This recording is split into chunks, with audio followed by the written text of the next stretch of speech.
Olá, bom dia amigos e amigas aqui do canal Dica de hoje, sábado, dia que a gente fala um pouco mais sobre macroeconomia, como vocês já sabem, e essa semana foi uma semana muito atribulada e com muitas novidades. A gente teve reunião do Copom, a gente teve votação no Senado da PEC que acabou sendo aprovada com algumas alteraçõezinhas. E a gente tem semana que vem agora a aprovação para ser feita na Câmara também, até porque o orçamento tem que estar aprovado nesse ano para que o governo possa fazer as despesas, né? Possa criar as despesas no ano que vem. Brasil ainda segue sem o ministro da Economia e tudo isso está dentro de um cabo de guerra aí do mercado. Algumas pessoas puxando para um lado, outras puxando para outro, e na verdade é que o mercado continua sem a visibilidade, e sem visibilidade a bolsa fica aí oscilando de lado, esperando essas definições. Enquanto isso, quem está lá na renda fixa ganhando o Tesouro Selic está com um carrego bacana esperando tudo isso. Enfim, a gente vai falar sobre esses assuntos nesse vídeo de hoje. A introdução ficou um pouquinho maior, mas logo depois da vinheta a gente já começa. Enquanto isso, eu sempre peço para vocês, se inscrevam no canal, curtam o vídeo, que é muito importante para que a gente souba que esse vídeo chegue a mais pessoas.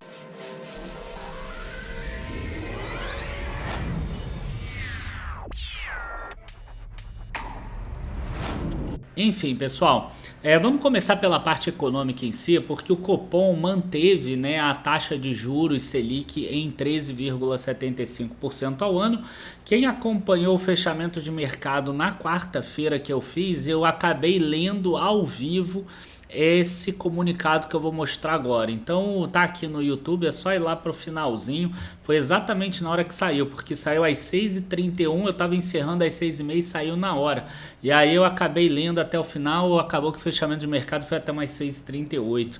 Então, o que o Copom ele mostra aqui pra gente? Ele mostra que o ambiente externo ainda se mantém muito adverso e volátil, a política monetária nos países avançados em direção a taxas restritivas, ou seja, eles estão aumentando ainda taxas, os países desenvolvidos.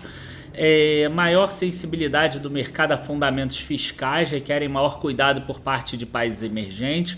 Você vai ver que eles estão alfinetando o tempo todo o novo governo para que se mantenha regras fiscais, que a gente vai tratar no resto do vídeo também. Mesmo assim, a gente vê que as perspectivas de inflação seguem mais ou menos similares. Então, as perspectivas de mercado e do Copom, 5,9% contra 6% em 2022, 5,1% contra 5% em 2023, 3,5% contra 3% em 2024. Aqui tem uma diferençazinha que é importante. Uma coisa que precisa estar bem clara para vocês é o seguinte: os preços administrados que caíram por causa da gasolina e da energia elétrica e por causa disso gerar essa deflação em 2022 de menos 3,6%, a expectativa é que suba 9,1% para 2023.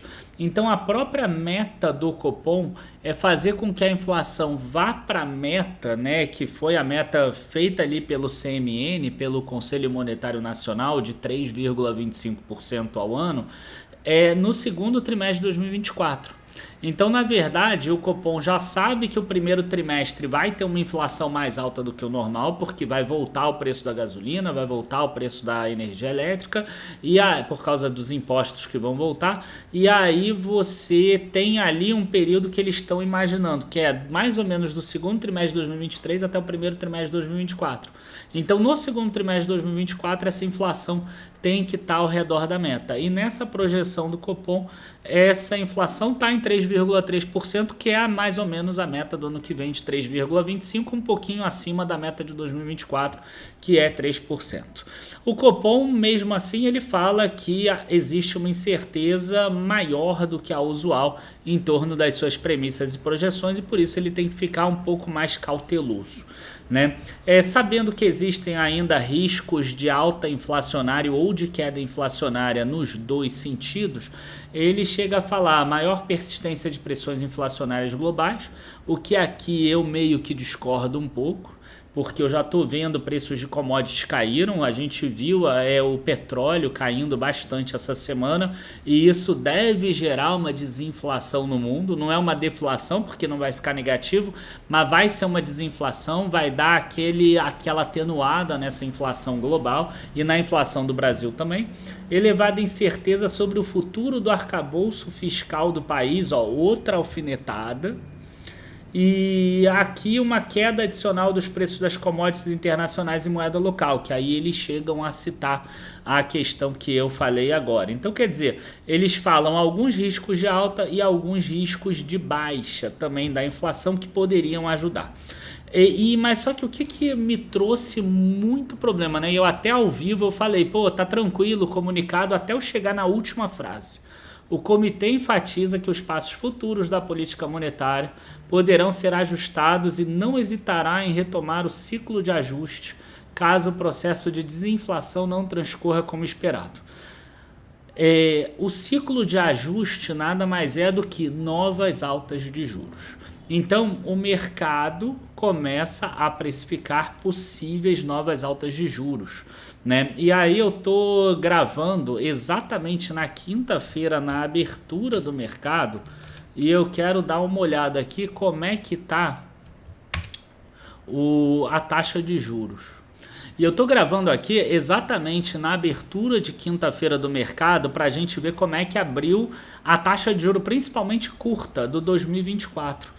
E a gente vê aqui que ela abriu um pouco mais alta, 13,91, com uma alta, agora ela está com uma alta pequena, de 0,51.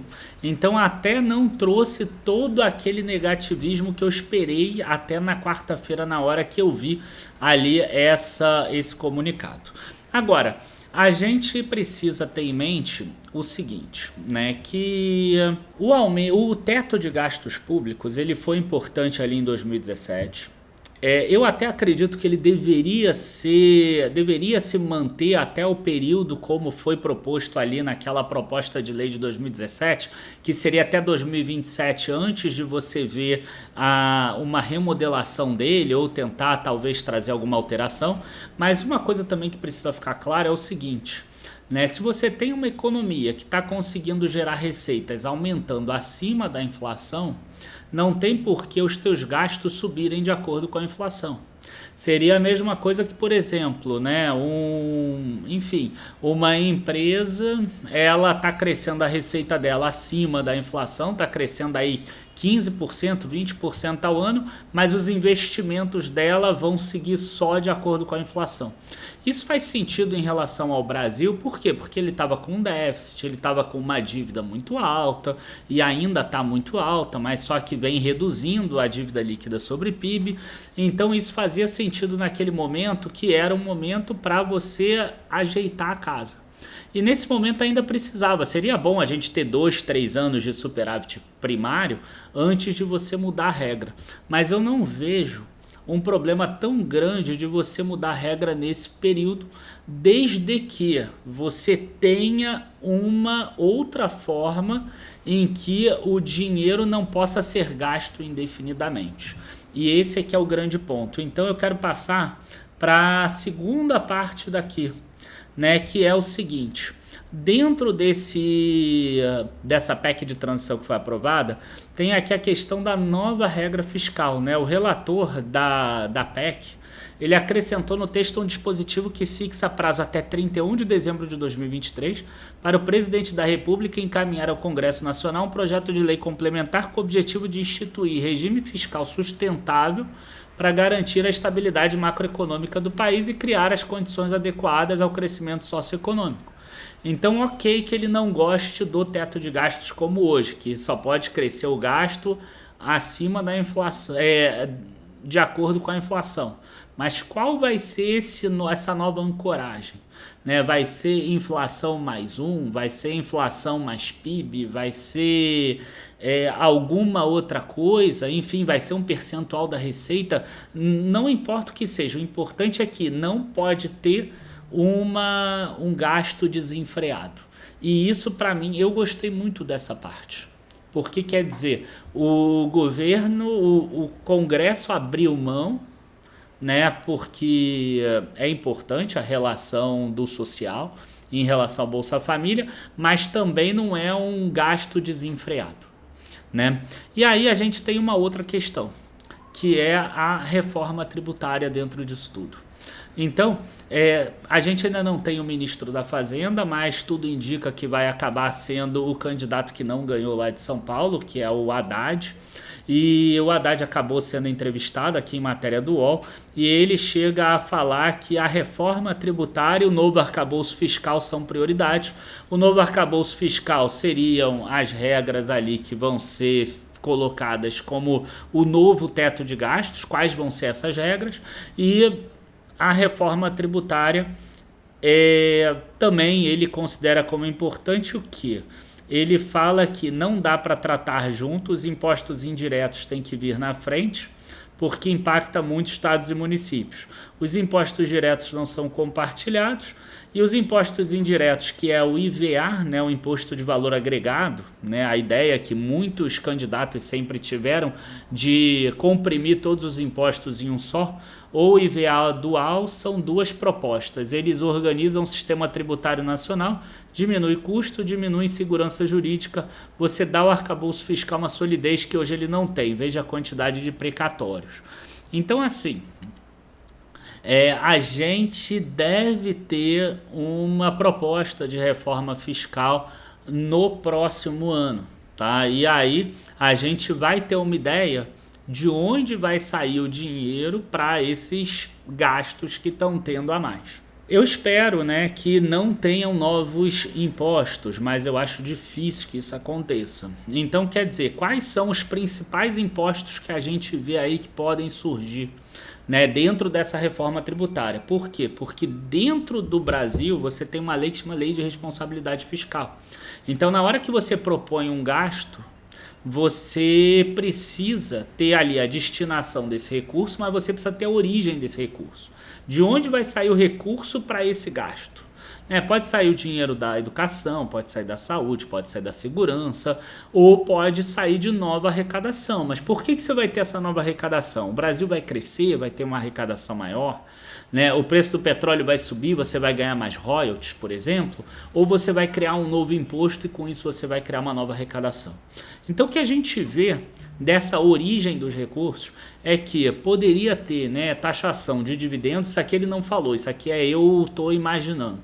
A gente poderia ter taxação de dividendos, isso era inclusive defendido pelo pessoal do governo atual, do Bolsonaro, e talvez imposto de grandes fortunas, que aí isso é muito mais a pauta do pessoal da esquerda, do PT, do que do pessoal que está hoje no governo do Bolsonaro. Então o que eu vejo é que pode acontecer isso. A grande diferença é que talvez a gente tenha a tributação dos dividendos sem ter uma redução ali no custo para as empresas, né? Continua o imposto de renda e CSLL em 34% no total para empresas listadas, né? 25 mais 9, na verdade é 15 mais 9, mais aquele outro valor que pode chegar a 10%. Isso aí quem tem empresa pequena sabe que vai tendo um percentual ali que vai aumentando. Então eu acho que esse que é o grande ponto do ano que vem. Agora, o que me assusta é o seguinte: se eu gostei da questão da gente ter uma regra fiscal, né, e o Congresso mostrar que ele vai exigir uma regra fiscal, por outro lado, eu não gosto da questão da nebulosidade que vai ter. Quer dizer, eu ainda acredito, e eu vou mostrar porquê, o Brasil ainda pode ter uma bolsa subindo bastante. Né? Eu defendi essa tese, claro que começou não muito bem, e até me lembra ano passado quando eu defendi que a bolsa iria ser um ano difícil para a bolsa, que a bolsa iria cair esse ano, né? E que poderia chegar até 90 mil pontos, e chegou a 94 mil pontos. a gente começou o ano com o quê? Um janeiro maravilhoso, né? A bolsa bateu 120 mil pontos. E aí todo mundo falando que eu errei, que não sei o quê, e aí depois a bolsa caiu. Então, eu não me incomodo quando o início não acontece como a gente quer, né? A gente viu, por exemplo, na Copa do Mundo, várias viradas em jogos. Quer dizer, países que começaram perdendo e depois viraram o jogo. Então isso não me incomoda. Mas eu ainda acredito que a bolsa vai subir, voltando ao assunto. Por quê? Porque eu começo a ver essa imagem aqui, que foi uma imagem que eu botei no meu Instagram do Dica de Hoje. Se você não segue a gente no Instagram, @Dica de Hoje, aquele _7. E a gente vê exatamente isso aqui. O Brasil hoje é o país com o maior juro real do mundo. E o Brasil já foi o país com o maior juro real do mundo em outras ocasiões. Mas eu não me lembro de nenhuma situação que o Brasil tinha 3% de juro real a mais. Então é uma quantidade muito grande de juro real. Quer dizer, o Brasil vai ter um aumento cavalar da inflação, que pode acontecer, tá? E por isso que a gente, inclusive, está fazendo o lançamento do produto nosso de renda fixa macro global, que você investe em renda fixa tanto no Brasil quanto no mundo todo. E aí, se tiver essa alta cavalar da inflação, você ganha na tua parcela de renda fixa. Ou se isso não acontecer, não tem outra situação, cara. O juro cai. E se o juro cai, a bolsa sobe. E aí todo mundo vai ser pego no contrapé. Tá? Então, assim, eu sou uma pessoa que gosto muito de olhar fundamentos das empresas. A gente viu que o terceiro trimestre os fundamentos das empresas deram uma piorada, mas não é uma piorada tão grande assim. A bolsa continua muito barata. Então, em dado momento, se o mercado muda essa perspectiva dele, a gente acaba tendo uma alta, e uma alta que pode ser muito rápida. E a pessoa que estiver fora, ela perde essa alta.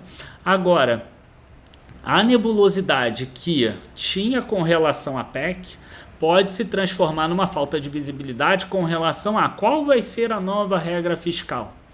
Quais vão ser as mudanças da reforma tributária? E aí a gente continuaria nesse processo de bolsa de lado ao longo de 6 meses, 7 meses, 8 meses.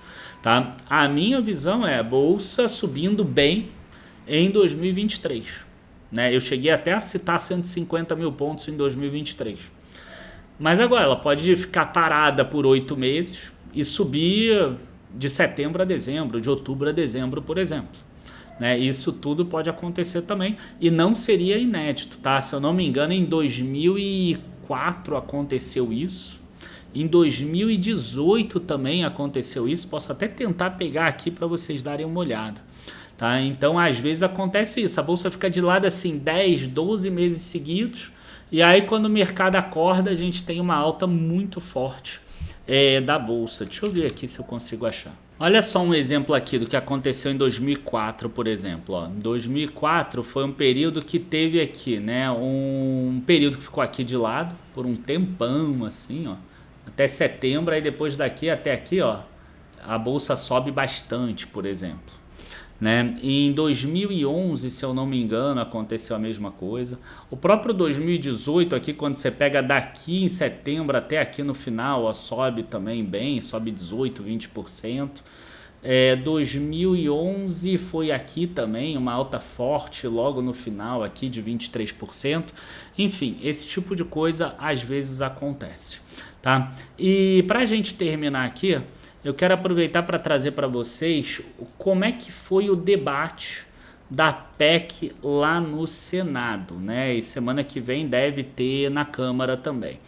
Então, o que aconteceu aqui? A gente viu que a PEC aprovada foi no valor de 145 bilhões, mais possibilidades de gastos de 23 bilhões, dependendo da arrecadação, então pode chegar a 168 bilhões. A parte que aprova a PEC está muito mais ancorada no social, né? E inclusive falavam que para manter esses R$600, mesmo se o Bolsonaro fosse eleito, teria que votar essa mesma PEC. né? O combate à fome não deve estar subordinado a nada, nem ao teto de gastos, por exemplo. São questões de interesse da sociedade, não de um presidente ou de um partido. Enfim, como um meio de atender aos mais pobres e coisas do gênero. Algumas pessoas tentaram fazer com que o prazo reduzisse para 1 ano, que o prazo foi 2 anos, e foi vetado. E é uma questão muito técnica aqui da questão do prazo, que a questão é a seguinte: você tem que mandar a Lei de Diretrizes Orçamentárias, aquela LDO, em abril para o Congresso. Aí depois, lá para agosto, mais ou menos, sai o PLOA, que é o Projeto de Lei Orçamentária Anual, que eu até fiz um vídeo há 1 mês atrás, mais ou menos. E aí, a partir disso, você começa a discutir o orçamento, que é esse que vai ser aprovado no final do ano. Então, se você ainda mantivesse a regra do teto de gastos sem isso, como é que seria mandado a Lei de Diretrizes Orçamentárias, por exemplo, em abril? Né? Então, quando você coloca 2 anos, o desse ano você pode mandar a LDO com essa regra dos 145 bilhões. E aí em 2023 ainda você tem que mudar a regra fiscal, porque foi o prazo que foi colocado também na lei. E aí você passa a entender qual é o novo teto de gastos. Vai ser outro tipo de teto de gastos que a gente ainda vai entender qual vai ser. E aí você, em 2024, você já manda a Lei de Diretrizes Orçamentárias de acordo com o novo teto de gastos que vai ser votado na Câmara, no Senado e etc. Tá? E então, por isso, até por uma questão técnica, 2 anos, não achei que foi errado, não. Agora, quem é contra, né, quem votou contra, falou muito sobre inflação, que é algo que o mercado está sentindo. São as pessoas que estão com uma visão muito mais próxima do mercado. Então, o que a gente tem aqui? O líder, por exemplo, o Carlos Portinho, do Rio de Janeiro, né, e vocês vão ver que a maioria é PL, né, que é o partido do presidente atual. A proposta traria juros e inflação. Ele ainda afirmou que apoiaria a proposta se o texto tratasse apenas do Bolsa Família. Isso é uma outra coisa importante. O texto não fala apenas do Bolsa Família, então o dinheiro pode ser usado no Bolsa Família e pode ser usado em outros gastos também. Alguns gastos, tá, que estão lá. Afirmou que a PEC abre um espaço fiscal muito superior à necessidade do Bolsa Família, que a necessidade do Bolsa Família seria 70 bilhões. Na prática, eles falam que está sendo dado um cheque em branco para este novo tempo.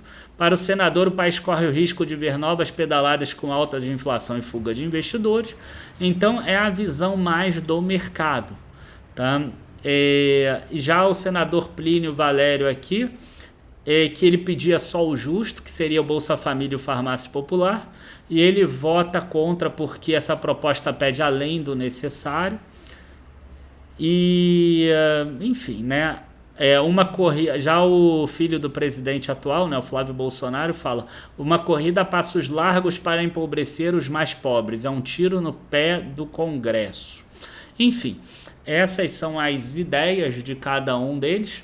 Inclusive, eu cheguei a mostrar que o Rio de Janeiro foi o único estado que os 3 votaram contra, né? Acabei postando isso lá no Instagram e no Twitter também, aqui os 3. Porventura, os 3 são do PL. E a gente, enfim, a gente vê o que com relação à Bolsa, né? A gente vê que essa questão toda política, e que eu nem gosto muito de falar de política, é o que causa essa falta de visibilidade da Bolsa. Minha experiência de Bolsa, tá? Sempre que a gente teve falta de visibilidade por causa de questões políticas, o Brasil não acabou, o Brasil não teve problema e o Brasil cresceu depois. Então, eu acredito que é o momento de você aproveitar essas oportunidades. Vocês viram ali quando eu mostrei o 2018, 2011, 2004, que em alguns momentos tiveram uma queda. Então eu não duvidaria que tivesse uma queda, por exemplo, da Bolsa caindo ali de volta a 90 e poucos mil pontos antes de subir, por exemplo. E isso aconteceu em outras situações. Caso isso aconteça, não deixe de aproveitar, porque as ações e as empresas estão muito baratas. Lembra também que se o Brasil tiver uma situação muito ruim, as empresas que estão listadas na bolsa, que são empresas grandes, elas têm mais capacidade de se salvar porque elas têm mais fonte de financiamento do que empresas pequenas. Então a capacidade que elas têm de ganhar mercado nisso tudo e as vantagens competitivas que elas têm ficam mais exacerbadas do que pequenas empresas, pequenos negócios que tem por aí. Então, assim, se porventura acontecer o cenário que eu prevejo, que é de uma queda de juro, porque o Brasil não tem necessidade de ter um juro real tão grande, a gente já tem algumas coisas desancorando a inflação, como queda do preço do petróleo, queda do preço de outras commodities, por exemplo, a gente tem uma alta da bolsa e uma alta por causa de queda de juros. Se isso não acontecer e realmente a inflação subir e talvez até precisar de juros maiores, a bolsa pode até cair em um prazo mais curto. Só que as empresas listadas em bolsas, elas acabam tendo ganho em termos de competitividade com relação a outras empresas aqui do próprio Brasil. E principalmente, né, isso traria uma alta do dólar. E trazendo uma alta do dólar, a gente teria maior ainda competitividade na indústria que a gente já está muito melhor do que o resto do mundo, que é essa parte de exportação de commodities. Então, assim, eu acho o Brasil que ele tem as suas defesas aí. Tá? Eu não acho que o Brasil esteja numa situação tão ruim quanto estão bordando os cenários políticos e econômicos dos principais jornais, das principais sites de internet. Enfim, essa é a minha visão. Abraços a todos. Isso não é uma coisa que vai se resolver em uma semana, nem em um mês. Em um dado momento vocês vão ver uma alta forte da bolsa e aí as pessoas vão me perguntar se ainda vale a pena entrar. O difícil é a gente saber quando o mercado vai fazer essa virada de chave, porque em dado momento ele percebe assim, fala, cara, tudo bem, tá cheio de problema, mas tá muito barato. E aí as pessoas ficam perguntando se ainda dá tempo de entrar. Enfim, quem tiver com muito medo da bolsa, aproveite as oportunidades de renda fixa. A gente inclusive está com renda fixa global macro ainda em promoção, tá? A gente fez algumas lives ao longo dessas semanas falando sobre o produto, sobre a renda fixa macro global, e a gente já tem aí os nossos assinantes ganhando dinheiro com essas recomendações.